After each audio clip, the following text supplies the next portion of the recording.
Hey there, sinners, and welcome to another segment in this series of my little private library. Today's a little bit of a sort of shorter one. In other words, there's only 3 books, and that's because here I'm going to introduce a little bit of a grimoire series. These are just those classic books that I think every magician should have when they're more serious about their path. And these do seem like a little bit of an odd pairing, really, because besides these classic grimoires, I have Thomas Karlsson's classic Kaballah, qlippoth, and Goethic magic.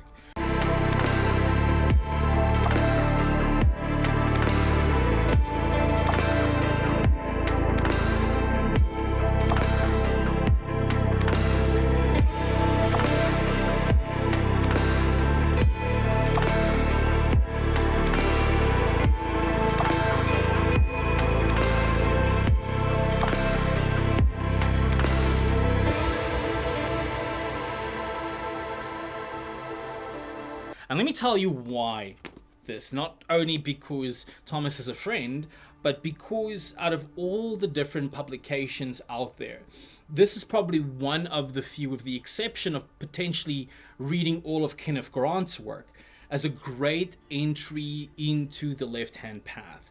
It is something that shatters the traditional, shall we say, deeply Christian influence during the medieval times over the different grimoires, and allows the practitioner a direct relationship with the aspects of it.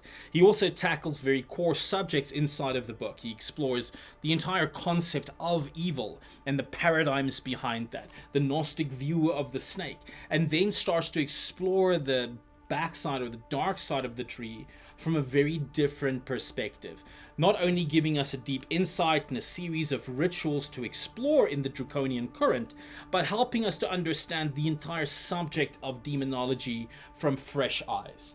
I think if you are exploring the subject of working with demonic forces, this is a must-have. It was out of print for a long time, but is now moving back into print through Thomas's most recent publication house, which was the same group that released his new work on the Witch's Sabbath. This piece still is a classic.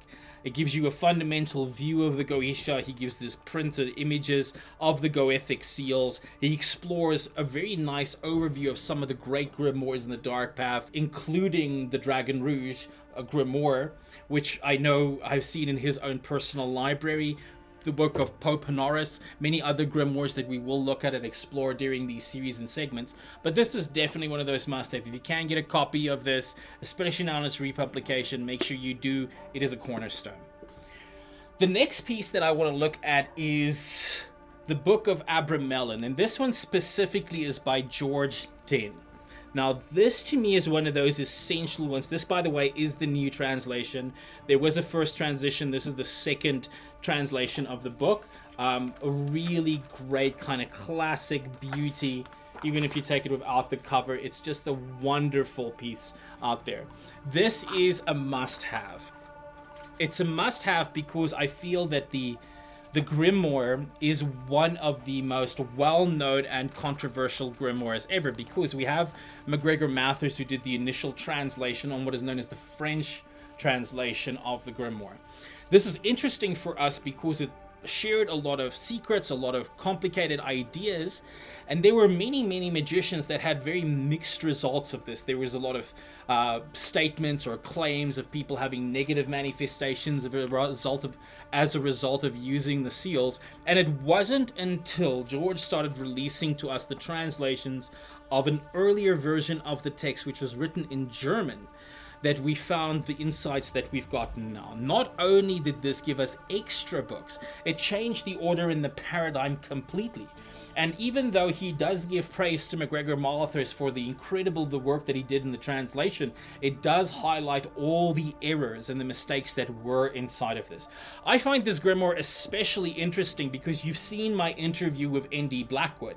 And if, not to pimp N.D. Blackwood, but in his latest book, Scholomance, he explores a very interesting thing about the vampire lineage, and that the vampire lineage actually has its roots back to Sigismund of Luxembourg, What's fascinating in terms of that statement or that claim is that inside of this, we actually find records of the courts with Sigismund of Luxembourg that points that one of the people inside of the courts or one of his patrons that he looked after was Abraham of Worms. And inside of the work of Abraham acknowledges that he gave Sigismund assistance magically and gave him 2 of his own spirits to perform the work that he did. Some people believe that the dragon orders and the orders through which Dracula himself became initiated into Vlad's father was deeply rooted inside of this. So this, I think, is a very essential one. It also helps clear up a lot of the misconceptions around the ritual.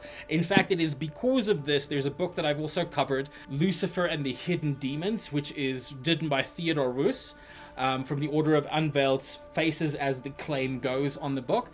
That book's retranslation or update, so to speak, was made possible as a result of this book. It's from this updated text that the corrected hierarchy of the demons were delivered and shared through it. So definitely one of those classics. And what I love about this is he will actually give you visual comparisons of the different texts so you can make up your own mind in terms of authenticity and understanding the interpretations and where their own research came from, a perspective of the time.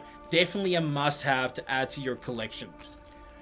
My final one for today is one of my deepest classics, especially if you are a goethic magician. If you are a lover of the Goetia, as pretty much most of us are inside of this practice, this is definitely the one for you. Stephen Skinner and David Rank's kind of retelling or reworking of the Goetia of Dr. Rudd.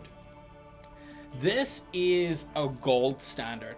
This is one of those absolute must-haves. Again, if we take out that, sleeve and cover, and we have that kind of beautiful classic text, just giving us a very nice kind of exploration. There's the brass vessel.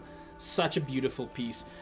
This is a fantastic read. It's really one of those great guys, because a lot of people are familiar, for example, with Pope Runyon's work on the Goetia, and where he gives a correlation in terms of the how the Goethic entity is linked to the Shem HaMephiras entity. This is really where you're going to find a lot more in terms of that in detail. What I do like about the work of Skinner or of Stephen and of David in this is, during the footnotes and the working of this, they not only give you the translation pieces, but they also highlight some of the errors that were in the original translation of Dr. Rudd. And if you've been a fan of the work of this piece, and you've always wanted deeper insight into some of the practices or some of the sub-commands, for example, what many legions one entity has, what are those, how do they work in it, this is definitely the book for you. It is one of the more comprehensive works or source works on ceremonial magic that is out there. And if you are a serious Goethic magician, this is definitely one that you want up there with your Lemegathon inside of your library. So definitely these are 3 of my must-haves in anyone. I'd like to hear some of yours. What are some grimoires you'd like us to cover in more detail? Or what are some grimoires that you've been having questions around, or you'd like to get a better understanding of, or even that you just like us to discuss on this show, or just share with me some of yours. I'd like to hear your ideas. And again, if you like these type of episodes, give me some feedback and let's explore it in more detail as we go ahead. Till I see you the next time, remember to live deliciously.